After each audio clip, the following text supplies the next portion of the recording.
Charles Hoskinson explains why Bitcoin needs the industry in order to survive. What's up? It's your friend, the number one Hosky fan. And if you're a fan, then this is the place for you. We're going to jump into this spicy take, and then at the end, I'm going to give my thoughts and opinions. Let's roll the clip.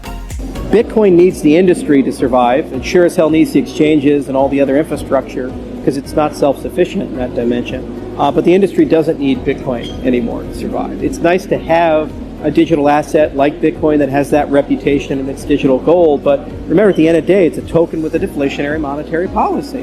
And so at any given moment, another digital gold can form, and if it has good science behind it, it'll be just as secure, if not more so.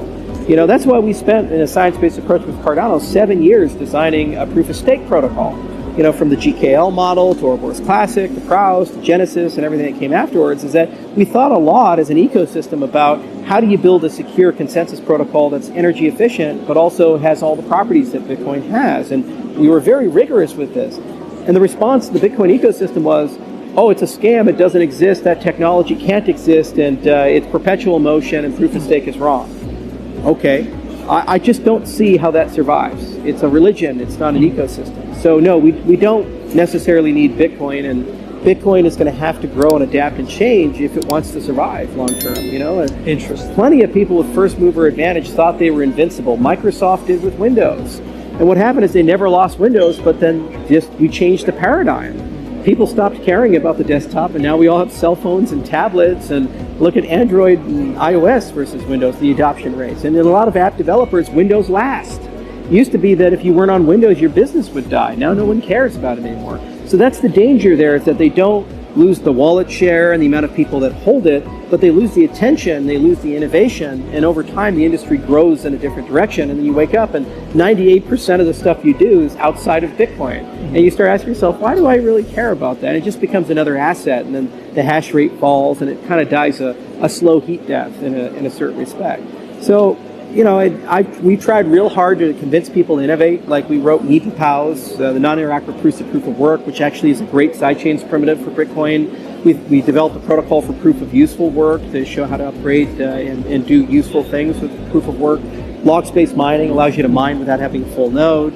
Obviously, the extended UTXO model is how you would do smart contracts with Bitcoin. So if you look at the design of Cardano, like we took a lot of the good ideas from 2011, 2012, like how to do smart contracts with Bitcoin, how to issue assets, color coins, for example, and we put them in there. And that's a great case study on how Bitcoin could create a roadmap where it could be competitive with Ethereum or other things.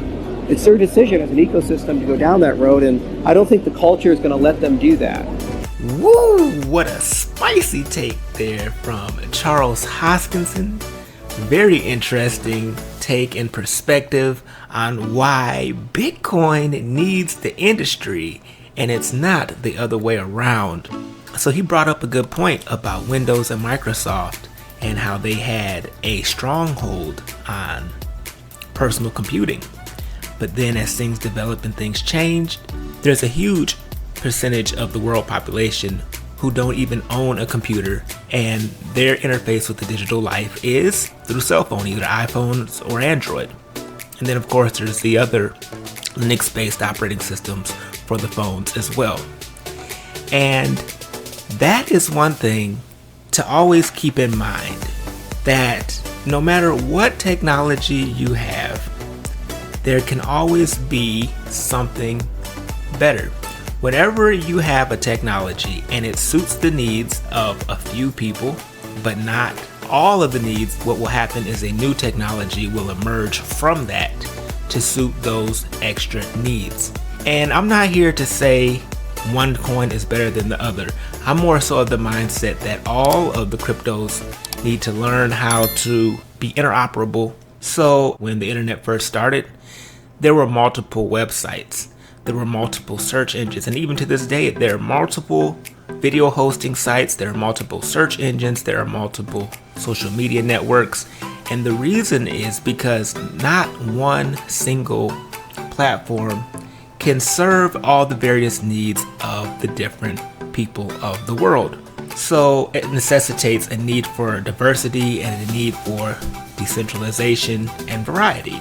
I feel the same way with crypto. Right now, Cardano seems to be one of the most popular chains that recognizes that and has planned for that for the very beginning. That being said, who's to say Bitcoin can't implement some of these things, or Ethereum can't implement some of these things, or maybe a whole brand new blockchain comes out and implements all of these things even better than Cardano.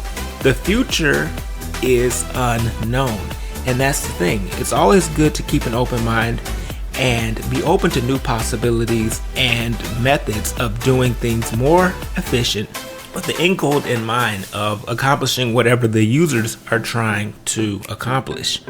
As it stands now, when it comes to NFTs, if you're looking at the top 3, Bitcoin, Ethereum, and Cardano, I would choose to build on Cardano, because right now with Bitcoin, they do have ordinals.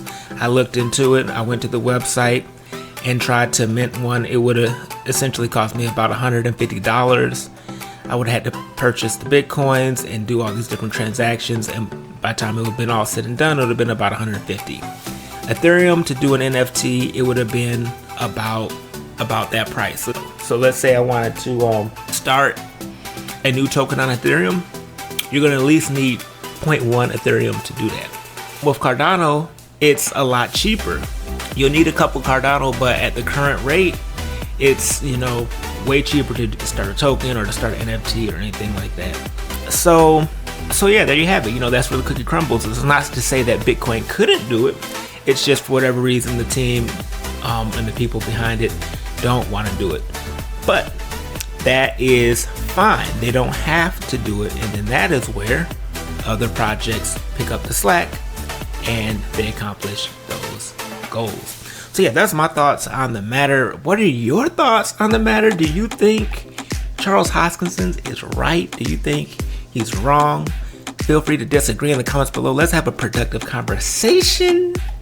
And if you're new here, make sure to visit my X page. If you want to have some fun, you can participate in my next giveaway. I do those regularly on there, and keep y'all up to date with all the latest and greatest news and developments in the space. There's so many developments, so much that's been going on, so I can't possibly put it all on YouTube, but I try my best to keep y'all updated on X. You can also find all of my social links by going to hosky.store and clicking on the social tab. It's been your friend, the #1 Hosky fan, and I'll see you in the next one. Peace.